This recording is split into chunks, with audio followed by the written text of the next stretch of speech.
A veces uno se acerca a los textos fundacionales, esos documentos que dan origen a grandes movimientos, y piensa que son como un bloque de mármol, sólido, sin fisuras. Sí, como si fuera una sola voz. Exacto. Pero la realidad es que, si te fijas un poco, suelen estar llenos de tensiones, de hilos que tiran en direcciones completamente opuestas. Y el material que analizamos hoy es un ejemplo perfecto de esto. Totalmente. Y además es una tensión que no es solo una curiosidad histórica, ¿eh? Es un debate que de una forma u otra sigue muy, muy vivo y tiene implicaciones directas hoy en día. Desde luego.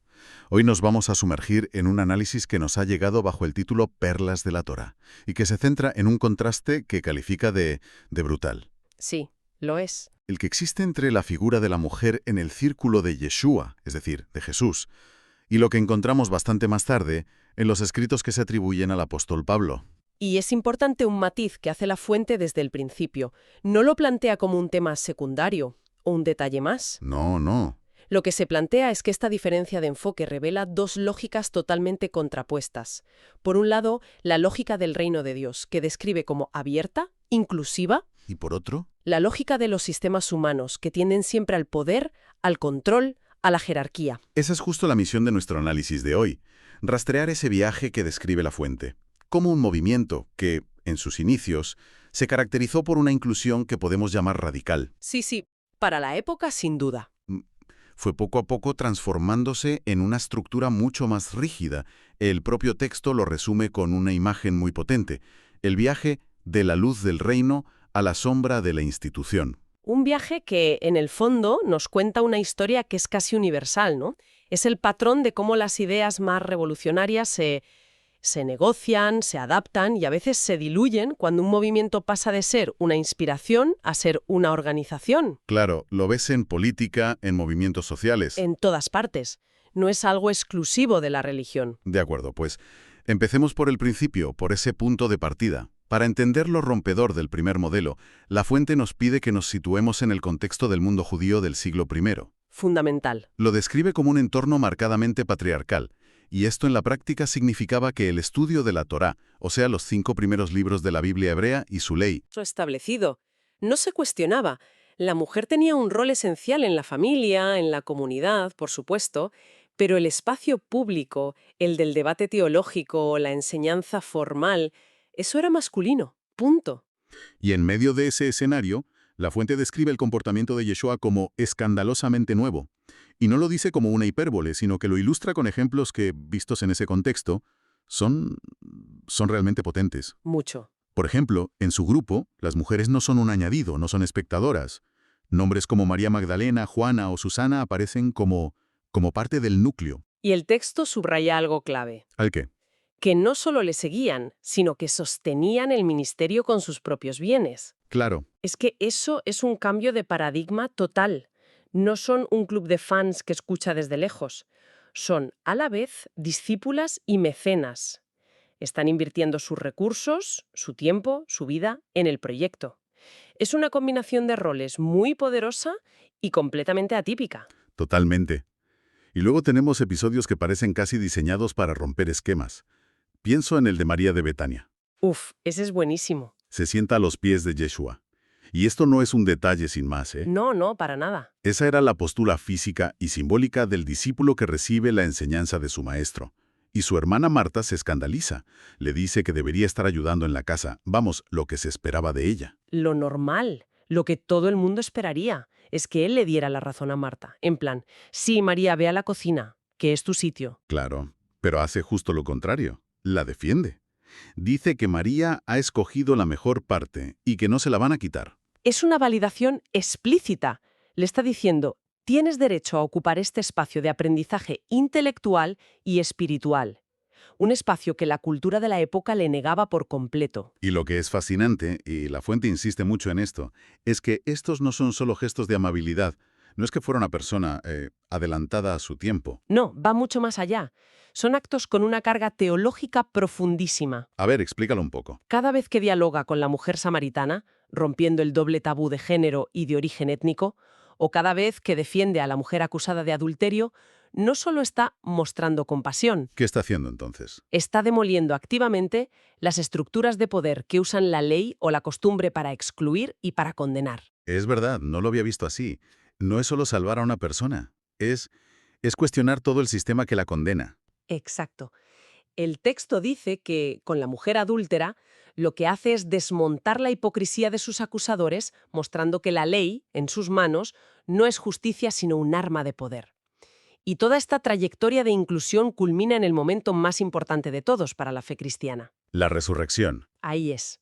Y aquí la fuente pone el foco en un detalle que a menudo se pasa por alto. Pero que lo cambia todo. Absolutamente todo.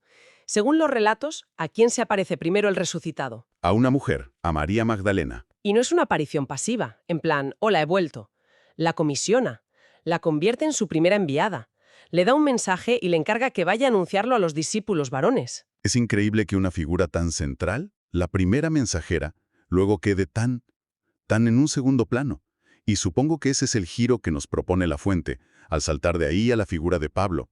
Es que ese encargo es una declaración de principios brutal. Piensa que en esa cultura el testimonio de una mujer no tenía validez legal en un juicio. Se consideraba poco fiable. Exacto. Y sin embargo, el evento que funda toda la fe se confía a una testigo que legalmente no era válida. Es una forma de decir, mi reino no se construye con vuestras leyes de poder y exclusión, sino con la fidelidad y la valentía de quienes han estado ahí. Por eso el texto recuerda que algunas tradiciones la llaman La apóstol de los apóstoles, justo, no porque tuviera un cargo oficial, sino porque fue literalmente la primera enviada con el mensaje. la apóstol de los apóstoles. Es un título potentísimo. Y precisamente por eso el contraste que viene ahora es tan chocante. Es un salto al vacío. La fuente nos pide que demos un salto en el tiempo y cambiemos de escenario. Dejamos a los testigos directos y nos encontramos con Pablo, una figura clave, sí, pero con una experiencia muy diferente. Claro, él no conoció a Yeshua en vida. No, su conversión viene de una visión, de una experiencia mística, pero está mediada por su propia cultura, su formación como fariseo. Y esa mediación, ese filtro cultural, es fundamental para entender lo que la fuente describe como un giro de 180 grados. Porque cuando uno lee las cartas atribuidas a Pablo, se encuentra con un lenguaje que parece venir de otro universo. De repente aparecen instrucciones directas, tajantes, Sin matices. que las mujeres callen en las asambleas, se les prohíbe enseñar o ejercer autoridad sobre el varón, se les insta a la sumisión. Es desconcertante. Pasamos de una mujer enviada como primera apóstol a una orden general de silencio. El contraste no puede ser más grande, vamos. Y no es solo una norma práctica, sino que el texto señala cómo se construye toda una justificación teológica para ello, ¿no? Sí, sí. Se relee la historia de Adán y Eva, pero de una forma muy específica. Se culpa directamente a Eva del engaño, asociando a la mujer con la transgresión, Y se llega a vincular su salvación a la maternidad. relegándola de nuevo al ámbito doméstico. Es un círculo que se cierra. La fuente lo sintetiza en una frase que a mí me pareció demoledora. ¿Cuál? Donde Yeshua libera, Pablo regula. Donde Yeshua confía, Pablo delimita. Uf, describe a la perfección esa transición. Un movimiento que nace de la confianza y la apertura empieza a necesitar normas, fronteras, un orden establecido. Y ese nuevo orden se parece sospechosamente mucho más al orden patriarcal romano y judío que a la novedad escandalosa que veíamos al principio. Suena al típico proceso de institucionalización, ¿no? Cuando un movimiento crece, busca ser aceptado. Y para eso, pues tiene que parecerse más a lo que ya existe. Yo diría que es el ejemplo de manual. Pero lo fascinante aquí es que la fuente nos ofrece lo que llama una prueba casi forense de este cambio de mentalidad. Ah, ¿sí? Sí, se fija en la lista que el propio Pablo hace de los testigos de la resurrección en su primera carta a los Corintios. Recuerdo ese pasaje, sí. Digo, María Magdalena, junto con las demás mujeres, Simplemente no está. no está, ha sido borrada. Es verdad. Nunca me había fijado en esa omisión. Es tremendo. El análisis del texto es tajante al respecto. No puede ser un descuido. Lo llama una relectura consciente del evento fundacional. Es volver a contar la historia, pero eliminando de la foto a la mujer que la protagonizó. ¿Y por qué? Porque en el nuevo marco institucional, una mujer ya no puede ser la portadora de la autoridad que funda la fe. Es un acto de edición retroactiva. Es un detalle demoledor. Pero me cuesta creer que sea tan simple, que Pablo sea simplemente el malo de la película. El propio análisis que leemos matiza esto, ¿verdad? Sí, por supuesto. Señala que las propias cartas paulinas son más complejas. Exacto. El texto es honesto y reconoce que dentro del propio corpus faulino hay contradicciones evidentes. No es un bloque monolítico. En esas mismas cartas, que contienen los pasajes más restrictivos, de repente, te encuentras a mujeres en roles de liderazgo incuestionables. ¿A quiénes se refiere exactamente? Pues mira, se menciona a una mujer llamada Prisca, a la que Pablo llama su colaboradora, y que en otros textos aparece como maestra de figuras tan importantes como Apolo. O sea, enseñando a hombres. Y a hombres importantes. Se habla de Febe, a la que califica de diáconos, una palabra que cuando se aplica a hombres se traduce como ministro o diácono, de la iglesia de Cencreas. Y el caso más llamativo, Junia. el de Junia, a la que describe junto a su compañero Andrónico como insigne entre los apóstoles, una mujer apóstol. Entonces, la misma persona que escribe que las mujeres callen, reconoce a una mujer como insigne entre los apóstoles. ¿Cómo? ¿Cómo se come eso? La contradicción es flagrante. Es una contradicción total y te lleva a pensar que la realidad sobre el terreno en las comunidades del día a día era mucho más vibrante e igualitaria de lo que esos pasajes restrictivos sugieren. Claro. Es como tener dos fotos del mismo momento. Una que muestra un liderazgo femenino activo y carismático y otra que intenta imponer un orden silencioso y patriarcal. Pero eso me genera una duda.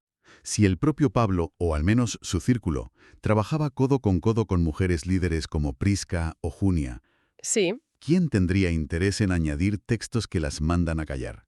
Parece que va en contra de la propia práctica del movimiento. es la pregunta del millón. Y ahí es donde La Fuente expone una teoría académica muy consolidada para explicar esta tensión. Ajá. La hipótesis es que los pasajes más misóginos y restrictivos podrían ser en realidad interpolaciones posteriores, es decir, añadidos o retoques editoriales hechos más tarde, por otras manos. Que no salieron de la pluma original. Exacto. Entiendo. ¿Y qué motivo habría para hacer algo así? ¿Para qué falsificar un texto sagrado? El motivo que propone La Fuente no es tanto teológico como sociopolítico. Hay que pensar en cómo se vería este movimiento desde fuera, desde la perspectiva de un ciudadano romano de la época.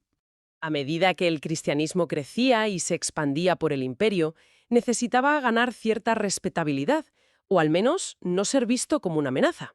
Y supongo que un movimiento liderado por mujeres no encajaba muy bien en el modelo romano de respetabilidad. Chocaba de lleno. La sociedad romana se basaba en la figura del pater familias, la autoridad indiscutible del padre de familia. Un grupo religioso donde las mujeres enseñaban, profetizaban y lideraban era visto como algo, Caótico. Subversivo. una amenaza para el orden social. Justo. Para ser aceptable, para no ser perseguido como una secta desestabilizadora, el movimiento habría sentido la presión de proyectar una imagen más ordenada, más jerárquica, más parecida a la estructura de un hogar romano. Y para conseguir esa imagen se habrían añadido o reforzado esos textos que ponían a las mujeres en su sitio. Es cambiar la radicalidad original por la respetabilidad social. Exactamente. Es un trueque. Se sacrifica un elemento central del mensaje original a cambio de supervivencia y aceptación en el nuevo contexto imperial. Se domestica la revolución para poder construir la institución. Entonces, si intentamos juntar todas las piezas, ¿cómo podemos resumir este viaje tan complejo? El texto termina con una metáfora que a mí me pareció muy esclarecedora. Sí, es una imagen muy visual que condensa todo el proceso. Describe a Yeshua como alguien que enciende una hoguera en campo abierto, un fuego que da calor y luz y al que todos, sin excepción, están invitados a acercarse. Hombres, mujeres, puros, impuros. Todos por igual. Pero con el paso del tiempo, esa hoguera libre y accesible empieza a ser rodeada. Se construye una catedral de piedra a su alrededor.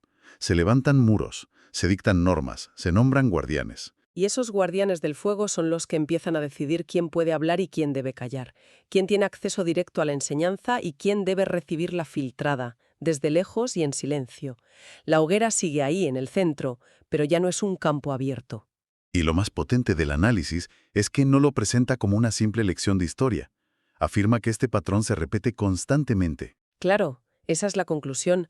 Nos dice que cada vez que hoy en día en cualquier comunidad se usan esos versículos atribuidos a Pablo para silenciar o subordinar a las mujeres, mientras se ignora la práctica de Yeshua. Exacto. Mientras se ignora o se relativiza la práctica liberadora y documentada de Yeshua, se está repitiendo el mismo viaje. Se está eligiendo de nuevo la catedral de piedra por encima de la hoguera en campo abierto. Se prefiere el control. Se prefiere el control de la institución a la vida del reino. Se cambia el espíritu por la jerarquía. Es volver a construir los muros una y otra vez. Es perpetuar esa elección entre dos modelos que, como hemos visto, están ambos presentes, en tensión, en los propios textos fundacionales. Así que, en definitiva, lo que este análisis saca a la luz es una pugna fundamental que late en el corazón de estos escritos. Una tensión entre un modelo de inclusión radical y confianza. Y otro de control institucional y orden jerárquico. Y la historia posterior ha demostrado cuál de los dos ha tendido a imponerse. Se ha impuesto, sí. Y por eso la fuente no cierra con una respuesta, sino con una pregunta abierta. Casi un desafío para quien lee. Deja la pelota en nuestro tejado, por así decirlo. ¿Y cómo formula esa pregunta final? Dice algo así como, quizás la cuestión fundamental no es si las mujeres pueden o no hablar en la asamblea. ¿Cuál es entonces? Quizás la verdadera pregunta es si la gente está dispuesta a escuchar de nuevo la voz de aquel maestro que, según todos los relatos, nunca les pidió silencio.